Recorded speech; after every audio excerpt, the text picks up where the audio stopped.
didn't even realize, but I saw the two for sure, Israeli soldiers captured commandos coming in. Who knows how they captured them, but they, I guess there was initially 3 came down, and they somehow they overwhelmed these guys, and they were armed. There was no, anybody says they weren't armed is lying, because it was activists took the guns off of them, emptied the bullets. And I heard this I heard it in the prison, I heard it afterwards, I heard it at many places, that they emptied the bullets over the side. Except for one gun that Ken O'Keefe took. He's the ex-Marine from Ireland. He's the one that got beaten up in an Israeli airport for not signing the voluntary deportation letter. You know, you got to sign that voluntary deportation letter or you get beat up. But he got rid of the bullets, but he hid his gun that he took off, thinking that he could use it as evidence if the ship did get through, to prove that the Israelis landed with weapons. And the Israelis are saying that they found that gun, and they're saying that that gun was used against them. And it's, well, I believe Ken, and there's people there that watched it. He both went over the side, and he simply kept the gun as evidence, hid it somewhere, and they found it. So I'm probably rambling on here. Let me think here. Nuts and bolts. Yeah.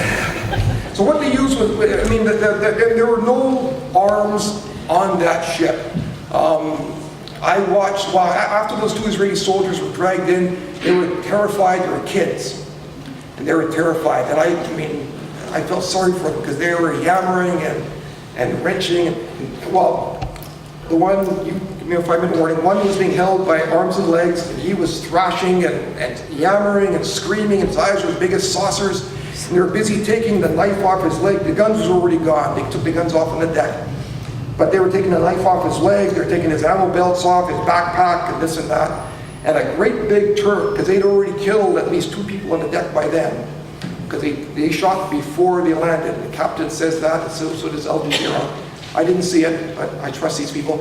A great big Turk who was just enraged, this large man. He climbed over top of the aid workers who were holding the Israeli, and he tried to lay a haymaker on this guy, and he wanted to kill him. Obviously, he was just enraged. The 2 aid workers dropped the Israeli's feet, turned, pushed him down the stairs, pinned this guy against the wall, and were screaming at him in Turkish. And, I guess they were screaming at him, "You don't do that. You don't touch this man. You know, back off." And very quickly, somebody else grabbed both legs. Well, he pinned this guy, and he rushed that Israeli soldier down the stairs. They were protecting these guys, and I saw it. So he rushed them down.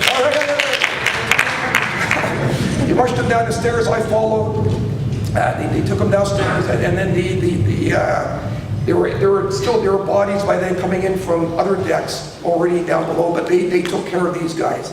You'll see the pictures. You've seen the pictures, I'm sure. I've got pictures of it, and other pictures have turned up. That there's a big Turkish doctor there, and he's cleaning up the wound on these fellows and cleaning them up. And then they took them down to the first deck. I couldn't follow then, but they took them down to the first deck, the women's deck, because that was the safest place to keep them, because there was no access to the outside, and they just held them there for their own safety. So yeah, 2 came in, 1 carried, the second one was standing, and they hurried him down the stairs, rushed. He had blood on his face, I guess they gave him a face plant at the deck, but he was fine. Well, he certainly looked alive and well. He wasn't unconscious. And then there was one more that I took a picture of, not realizing it was an Israeli, but there was 3 of them that were captured that I ended up seeing. And like I say, from what I saw, they protected them and took them down below for their own safety. The weapons, being called to that, it was hardware off the ship.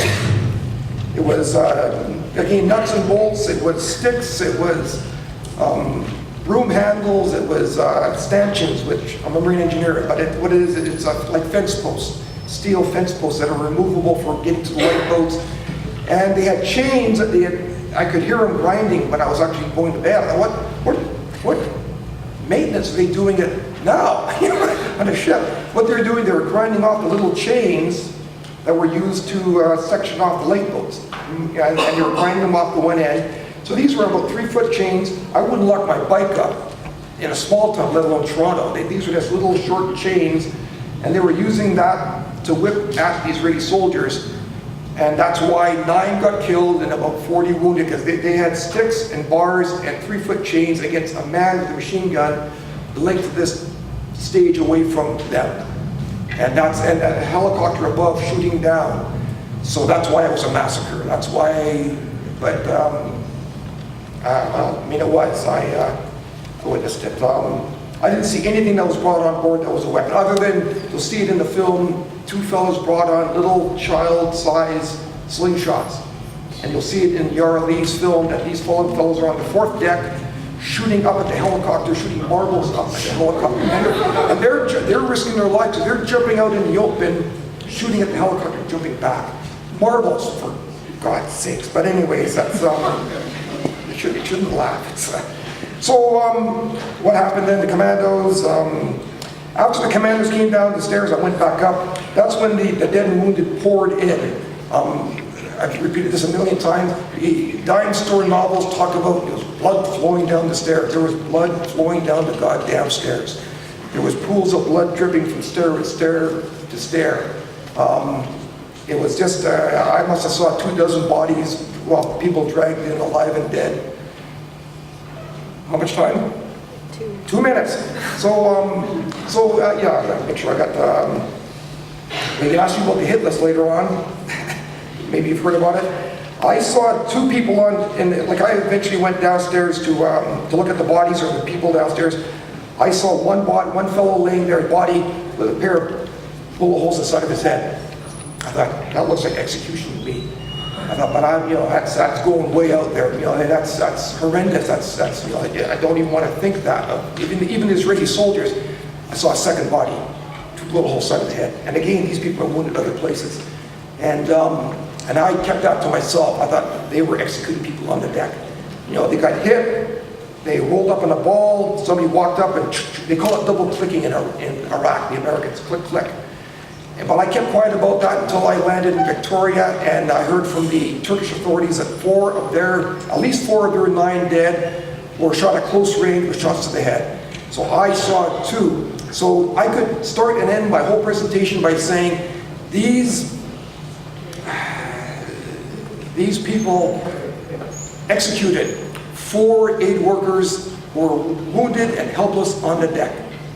And I've seen the proof, and the Turks produced the proof, and I could walk away now and you just go home with that, and that's all. There's nothing else to say. Ignore the $4,000 they stole from me, ignore the wounds, ignore the bathroom that I didn't get to see for 15 hours, the beatings, the guns to my head. What more can you say? But I'll carry on.